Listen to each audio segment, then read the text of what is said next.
காவேரி ராசபுரம் அந்த இடத்துல அமைஞ்சிருக்கு. இந்த இடம் வந்து பார்த்திங்கன்னா ரொம்ப சாந்தமாக சைலண்ட்டாக ரொம்ப சூப்பராக இருக்குது. பாருங்களேன், இதை பார்க்கும்போதே வந்து பார்த்திங்கன்னா மேபி வாங்கணுன்ற ஒரு எண்ணம் இருந்தாலும் நமக்கு கையில் தேவையானது மணி தானே. அந்த மணி இல்லாத காரணத்தினால தான் வந்து பார்த்திங்கன்னா நம்ம ட்ராபேக் ஆகிடுச்சு. அதுதான் நண்பர்களே.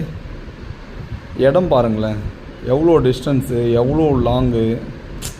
அந்த ட்ரோன் இருந்ததுனால வந்து பார்த்திங்கன்னா உங்களுக்கு இது எல்லாத்தையுமே நான் வந்து பார்த்திங்கன்னா வீடியோ எடுத்து காட்டுறேன். சப்போஸ் என் கையில் ட்ரோன் இல்லைனா ஜஸ்ட்டு உங்கள் கையில் 62 ஏக்கர்ஸ் மட்டும்தான் நான் இன்ஃபார்ம் பண்ணியிருக்க முடியும்.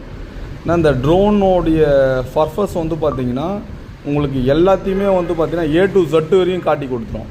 இதுக்கு முன்ன ஒரு வீடியோஸில் நான் போட்டிருந்தேன் 200 மீட்டர்னு போட்டிருந்தேன். ஆனால் அந்த இடம் வந்து பார்த்திங்கன்னா ஒரு கிரவுண்டு, அதுக்கே வந்து பார்த்திங்கன்னா 250